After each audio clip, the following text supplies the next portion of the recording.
Yo les gens, merci de regarder ou d'écouter le Maxi Talk. Qu'est-ce que c'est que ce nouveau programme? Et tout simplement, c'est un programme où on va se retrouver pendant une petite dizaine de minutes et où là, je vais vous parler d'événements qui ont changé de près ou de loin notre humanité. Et pour ce premier épisode, j'ai décidé de rester sur mon terre-terre, car pour ce premier épisode, j'ai décidé de parler de la crise neigeuse qui a touché la Manche et le Calvados, la tempête de 2013. On commence avec l'introduction mars 2013. Alors que la Normandie se rapproche du printemps, la région s'attend à des températures douces, proches de 8 à 10 degrés. Pourtant, entre le 11 et le 13 mars, elle va basculer dans l'un des épisodes neigeux les plus violents enregistrés depuis la fin du XXe siècle.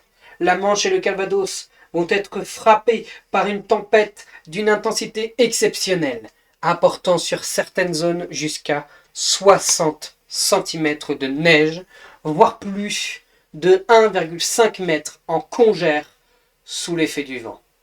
Ce qui rend la situation particulièrement marquante, ce n'est pas seulement l'importance des chutes, mais leur date tardive, alors que plus de 90% des hivers normands ont habituellement terminé leur épisode neigeux significatif avant fin février. En mars, on observe généralement moins de 2 jours de neige par an, rien à voir avec ce que la région s'apprête à vivre. Cette tempête va paralyser les transports, provoquer plus de 20 millions d'euros de pertes économiques, isoler des villages entiers, perturber les réseaux d'électricité et mobiliser tous les services de secours. Elle restera l'un des événements météorologiques les plus impressionnants du début des années 2010. Le contexte météorologique, c'est le suivant.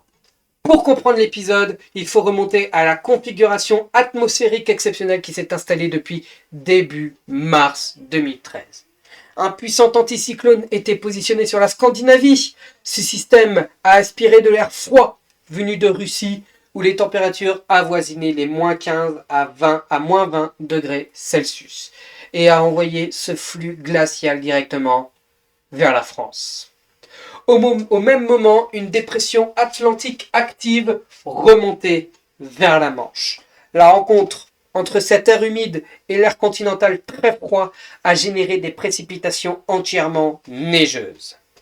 Les températures au sol dans la Manche et le Calvados chutent alors de moins 1 à moins 4 degrés en journée, avec un ressenti pouvant descendre jusqu'à moins 10 degrés Celsius sous l'effet du vent. Ce vent, justement, a été un facteur déterminant. Les rafales ont atteint 80 à 100 km/h sur le littoral du Cotentin, un niveau suffisamment important pour soulever la neige et créer un phénomène de blizzard rarement observé en Normandie. Résultat, une neige poudreuse transportée par des vents violents qui s'accumulent en congères géantes, parfois plus hautes qu'un homme. Les conditions étaient réunies pour une tempête d'une sévérité inhabituelle. Le lundi 11 mars, la neige commence à tomber dès la nuit du 10 au 11, mais c'est à partir de 7 heures du matin que la situation se dégrade rapidement. Les premières mesures indiquent des intensités de 1 à 3 cm de neige par heure, des valeurs déjà élevées pour le nord-ouest de la France. Sur la RN13, l'un des axes les plus importants de la Manche, les ralentissements commencent dès 8 heures et plusieurs dizaines de véhicules se retrouvent coincés dans les premières difficultés. Les températures chutent brutalement sous les 0 degrés Celsius, figeant immédiatement la neige sur la chaussée. Dans le quart nord de la Manche, les cumuls atteignent déjà 10 à 15 cm avant midi. Dans le centre du département, on relève 5 à 10 cm et la neige continue de tomber sans interruption. Le vent, avec des rafales dépassant 60 km/h, commence à former les premières congères, parfois déjà hautes de 40 à 60 cm sur les routes exposées. Les services de déneigement effectuent plusieurs dizaines de sorties, mais face à la rapidité de l'accumulation, les efforts sont insuffisants. Dès la fin de l'après-midi, Plus de 200 véhicules sont signalés en difficulté sur l'ensemble du réseau routier de la Manche et du Calvados. Ce 11 mars, ce n'était qu'un avant-goût de ce qui va suivre. Puisque le mardi 12 mars, ce sera le pic de la tempête. Le 12 est la journée la plus spectaculaire de l'épisode. Entre minuit et 6 heures du matin, les rafales atteignent 80 à 100 km par heure sur la côte et environ 60 à 80 km par heure dans l'intérieur des terres. La neige tombe parfois à un rythme de 3 à 5 cm par heure, rendant toute tentative de déneigement quasiment inutile. Les congères deviennent monstrueuses. On observe des épaisseurs de neige soufflées de 1,5 à 2 mètres et des amas exceptionnels pouvant atteindre 2,5 mètres dans les zones les plus exposées du Cotentin. Dans certains villages, les routes disparaissent totalement, transformées en couloirs blancs. Les transports sont paralysés, avec un trafic ferroviaire suspendu sur plusieurs lignes, plus de 500 véhicules immobilisés et 300 foyers isolés dans certaines communes rurales. Plus de 40 000 foyers se retrouvent privés d'électricité au plus fort de la tempête dans la Manche et le Calvados.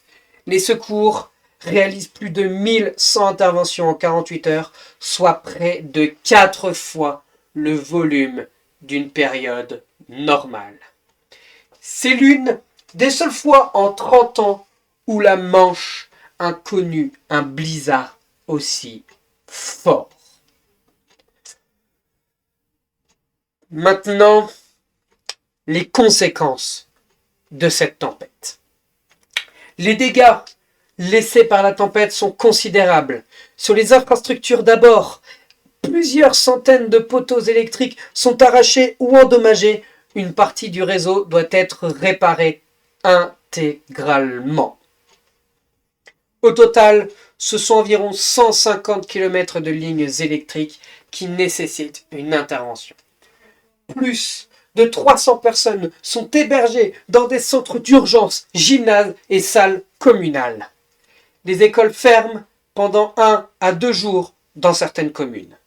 Sur le plan économique, les chiffres sont sans appel. Environ 20 millions d'euros de pertes pour les entreprises de la Manche. Plus de 100 000 journées de travail perdues. Et enfin, des coûts agricoles estimés à plusieurs centaines de milliers d'euros, notamment en élevage et en bâtiments endommagés. Les services de secours estiment qu'environ un véhicule sur 20 circulant le 12 mars dans la Manche a été bloqué ou immobilisé, ce qui représente une proportion extrêmement rare. Malgré tout, il n'y a pas eu de décès directement imputé à la tempête dans la région, un fait remarquable au vu de son intensité. Maintenant, que s'est-il passé après la tempête ?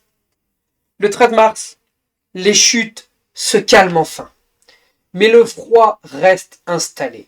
Les températures restent négatives une partie de la journée, souvent autour de -2 à 0 degrés, empêchant toute fonte rapide. Les congères compactes sont difficiles à déblayer. Certaines nécessitent l'utilisation de chargeurs, de tracteurs agricoles, voire de bulldozers.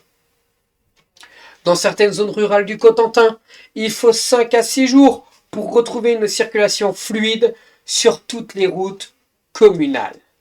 Les travaux de remise en état du réseau électrique s'étaleront sur près d'1 semaine. Les habitants gardent des souvenirs très vifs de cette période. Routes transformées en tunnels de neige, maisons partiellement enfouies, véhicules totalement invisibles sous des amas de plus de 1 mètre. Pour beaucoup, cette tempête a été le plus gros épisode neigeux vécu depuis janvier 1987 et l'un des plus impressionnants depuis plus de 50 ans. Pour conclure, la tempête de neige de mars 2013 en Manche et Calvados est entrée dans l'histoire météorologique de la Normandie.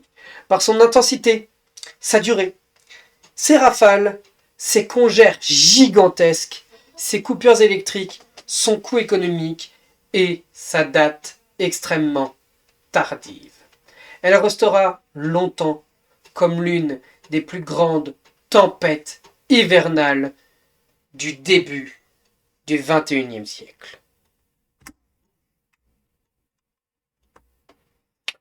Et c'est comme ça qu'on a terminé cet épisode. Merci à toutes et tous d'être restés jusqu'à là. Si vous me découvrez, écoutez, soyez la bienvenue, je suis très heureux et je serai très heureux dans le futur de vous présenter plein d'histoires. Mais on ne fait pas que ça, on fait aussi des émissions TV sur Minecraft. Le lien est dans la description, il y a mes projets, il y aura tout ce qu'il faut. Mais aussi des vidéos en dehors de Minecraft où on joue aux jeux vidéo justement et plein d'autres projets. Merci à toutes et tous. Quant à nous, on se retrouve très vite, normalement le mois prochain parce qu'on sera sur un rythme de 1 épisode par mois pour une nouvelle histoire dans le Maxi Talk.